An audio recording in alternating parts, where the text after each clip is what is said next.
Hello dear student. So today we will see the derivation of velocity of efflux. ठीक आहे, तर velocity of efflux चं derivation आपण आज बघणार आहे.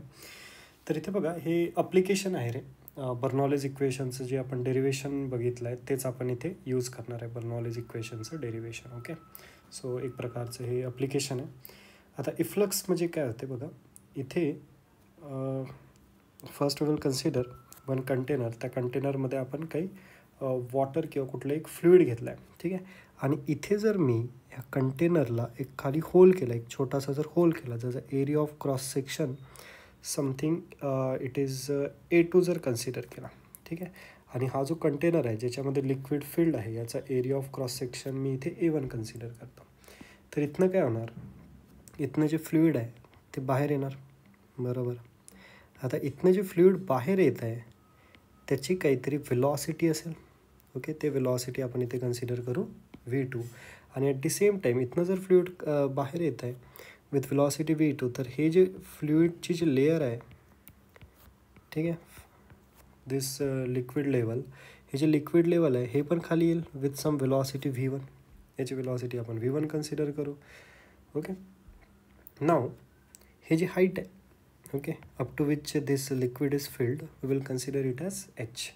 आता इथे हा एक सेक्शन 1 आणि हा एक सेक्शन 2, ह्या दोन सेक्शनला जर मी बर्नॉलीज इक्वेशन लावलं, बर्नॉलीज इक्वेशन दोन सेक्शनला लावलं, so if this is my reference, okay, तर इथे प्रेशर काय असेल रे, ॲटमॉस्फिअरिक प्रेशर असेल PATM. आणि हा पण होल आहे बघा, जस्ट बिलो दी कंटेनर. तर इथनं लिक्विड जेव्हा बाहेर येईल, so it is open to atmosphere, right. So इथे पण प्रेशर काय असणार, PATM. ओके, सो पॉईंट 1 आणि 2ला जर आपण बर्नॉलीज इक्वेशन लावला, so Bernoulli's equation at point 1 and 2. तर बर्नॉलीज इक्वेशनचा पहिले तर फॉर्म्युला आपल्याला माहिती पाहिजे काय असतो. It is P1 plus rho g H1 plus half rho V1 square which is equals to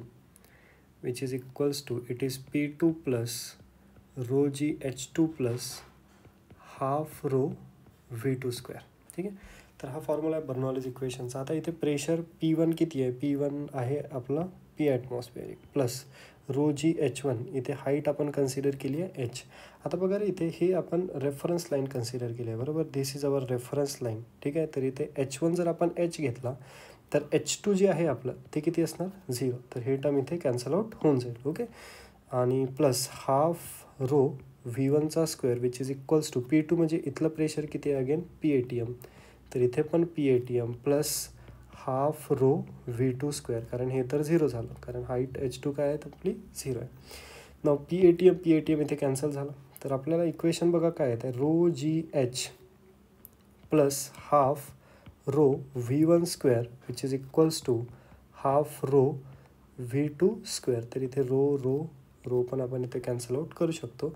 तर जे इक्वेशन आणखी रिड्यूस फॉर्ममध्ये येणार GH which is equals to half, it is V2 square minus V1 square, जर आपण हाफला common काढलं तर. ठीक आहे, आणि हे टर्म जर आपण ह्या साईडला नेली, V1 वाली टर्म तिकडे जर नेली तर it will become minus half rho V1 square. Okay, तर हे इक्वेशन आपलं एक येत आहे, याला आपण इक्वेशन नंबर 1 देऊन देऊ. आता बघा 1 आणि 2, आता आपल्याला फाइंड आउट करायचं वेलॉसिटी V2. ठीक आहे, तर हे तर एक इक्वेशन झालं, पण इथे V1 पण अननोन आहे रे. तर त्यासाठी आपल्याला काय करावं लागेल, at 1 and 2 we have to use the continuity equation. Okay, so continuity equation at point 1 and 2. तर कंटिन्युटी इक्वेशन काय, area into velocity is constant. तर इथे आपण लिहू शकतो A1 V1 which is equals to what, A2 V2. आपल्याला इथे V2 काढायचं आहे, तर V1ची व्हॅल्यू काय बनणार बघा, it is A2 by A1 into V2.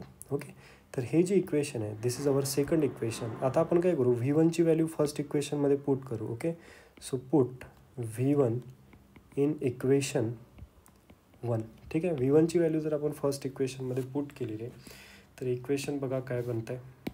Okay, this is GH which is equals to half, this is V2 square minus V1 square म्हणजे काय बनणार, इथे A2 square by A1 square, आणि हा V2 स्क्वेअर होणार इथे GH which is equals to half. इथनं जर आपण V2 स्क्वेअर कॉमन काढलं तर काय होईल बघा 1 minus A2 square by A1 square. Okay, तर इथे वेलॉसिटी V2ची जी व्हॅल्यू येत आहे V2 square which is equals to what रे, इट इज 2GH. ओके, आणि डिवायडेड बाय काय येत आहे 1 मायनस A2 बाय A1 चा होल स्क्वेअर. ओके, हे इक्वेशन आपल्याकडे येत आहे. बट इथे बघा हा जो इथे आपण खाली होल केला आहे रे, ज्याचा area of cross section A2 आहे. ठीक आहे, तर हा जो A2 आहे it is very very less than A1. ठीक आहे, हा जो एरिया असणार आहे it is very small hole, pin hole असणार आहे. हा जो A2 आहे it is very very less than A1. So we can say हा A2 बाय A1 चा स्क्वेअर जो आहे रे ते खूप छोटं असणार, म्हणजे याला आपण 0 बनवू शकतो. So if it is equals to 0, so V2चा स्क्वेअर इक्वल्स टू काय होणार, इट इज 2GH. ठीक आहे, सो देअर फोर इथनं V2 इक्वल्स टू काय होणार बघा, V2 इक्वल्स टू काय बनेल, it is under root of 2GH. Okay, so this is the value of velocity at the outlet, किंवा ह्या पॉईंटची वेलॉसिटी जी आहे V2. Okay, so this is velocity V2 here which is nothing but what रे, velocity of efflux. याला Torricelli law सुद्धा म्हणतात. It is also called as Torricelli law. तर कन्फ्यूज व्हायचं नाही आहे. टोरिसिली इक्वेशन जर डिराईव्ह करायला आलं तरी आपल्याला वेलॉसिटी ऑफ इफ्लक्सच डिराईव्ह तिथे करावं लागणार. Okay, so thank you.